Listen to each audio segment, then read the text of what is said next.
Number 1. Wear no pants and follow BTS everywhere.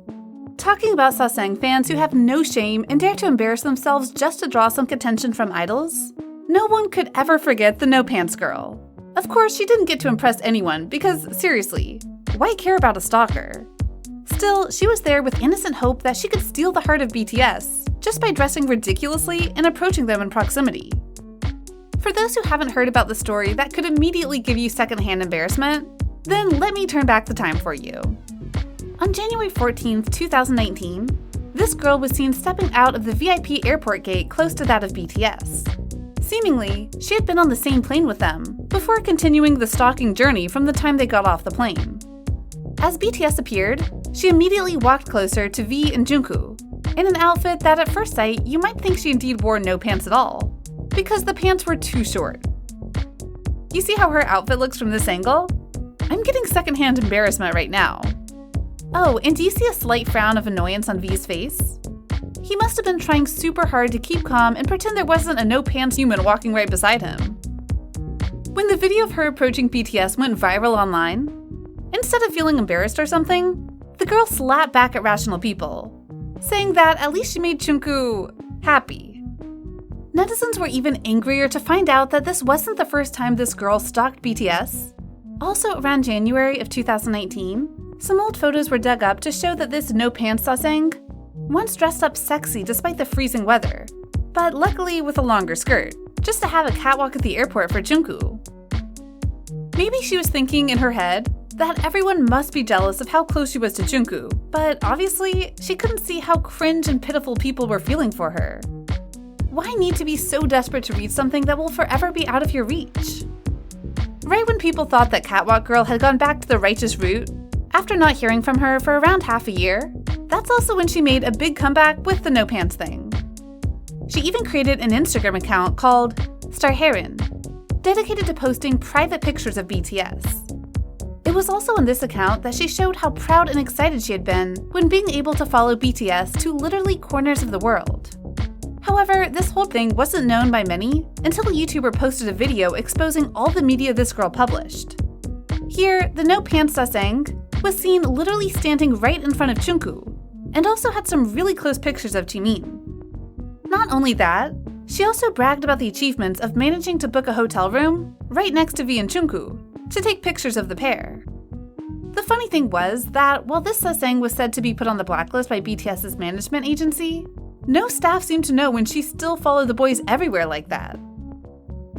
Number 2. Get plastic surgery to look like Jimin and marry him. With the incredibly large fan base of BTS, we can easily spot a bunch of weird fans with weird ways of expressing love for the group. But the case of Ollie London that I'm going to talk about was literally on the next level, since he not only loved Jimin, love affair, but also spent a fortune to be like him. According to what netizens found out online, Ollie London was born in 1990 and moved to South Korea for work in 2013. As what London said, it was also this year that he went to see BTS perform at Jeju, and immediately got hooked by Jimin. Do you believe in love at first sight? If not, then it's time to change your mind. Because right after that Jeju show, London was so obsessed with Jimin that he decided to spend 6 years of his life going under the knife multiple times, at the cost of $153,000 to look like Jimin. First, he fixed his nose to look like that of Jimin. Then, to look more like to the original version, London spent thousands of bucks to shave his jawline, cheekbones, and even adjust his eye shape. To prevent side effects of too many surgeries and to have the same sexy lips as Jimin, he had also injected Botox and fillers for uncountable times. So that should be more than enough in his effort to be like Jimin, right? Well, not really. Besides changing his face, he also spent a bunch on designer clothes to renew his crib, so that people could feel a stronger vibe of Jimin through his styles. Well, some said that it wasn't worth the money because, well, he didn't look like the dance machine of BTS at all, London held a completely contrasting stance, and said in an interview with Barcroft Media a few years back that he couldn't be happier with the new look. Just when people thought this whole thing was all over, London came across an even crazier idea. First, he got on Dr. Phil and bragged about how people would point at him and scream, Jimin, Jimin, whenever he walked down the street. Do you think I look like Jimin a little bit? Then he brought a whole standee of Jimin to another show, and initially said he would hold a wedding with Jimin in Las Vegas. However, as the show proceeded, he changed his mind and ended up organizing it right on the show. That last-minute decision didn't mean Lenton had to make everything plain and boring. He still managed to get a best man, exchanged vows with the bride, and had some close friends over like any other cozy wedding. After that, he even brought out a self-made marriage certificate and asked the best man to sign it on behalf of Jimin. At this point, it remains questionable as to whether Lenton truly respected and admired Jimin. Because if he had just once put himself in the shoes of Jimin, he must have felt how weird and annoyed he'd be when some random guy online suddenly printed his picture out, made it a massive standee, and shouted out to the whole world that they had gotten married. I get goosebumps just thinking about what this guy would do with the standee after the show. Number 3.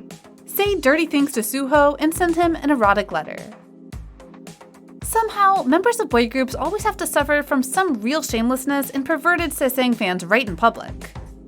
If BTS had the No Pants Girl as the greatest disgrace, then for EXO, and especially Suho, they had Rion as the worst nightmare that they may, unfortunately, still meet again sometime down the road. According to information found out by netizens, Rion was Japanese, born in 1999, and used to be an admin of Suho's fan site called Mon Chéri. Under the title Masternym, she got to approach Suho in proximity and interact with him. But instead of whatever a Masternym should say to idols, Rion threw suggestive, dirty things at Suho, and even blatantly asked him to sleep with her. What? If you think she should have stopped after unsuccessfully selling herself short like that, then, well, you're mistaken. Rion then continued by sending Suho a letter with her lipstick stain on it, and excitedly saying how he had warmed her bed every night. Needless to say, these insane actions of Rion had frightened Suho to death. However, even when Suho tried to stay away from this walking nightmare by turning down her gifts and avoiding contacts, she was still determined to chase down the poor guy. Since there was nothing SM Entertainment could do with such a Sasaeng, XOL had to step in, take pictures of Rion, spread them online, and warn her to stop disturbing Suho. However, no one could know for sure whether she would stop. Do you know how these people could chase idols down to the end of the world, although everyone was throwing hands at them non-stop? Comment down below to share your thoughts with us. Also, don't forget to like, share, and subscribe to BeBoss TV, since we'll be back with more interesting videos. Thank you for watching.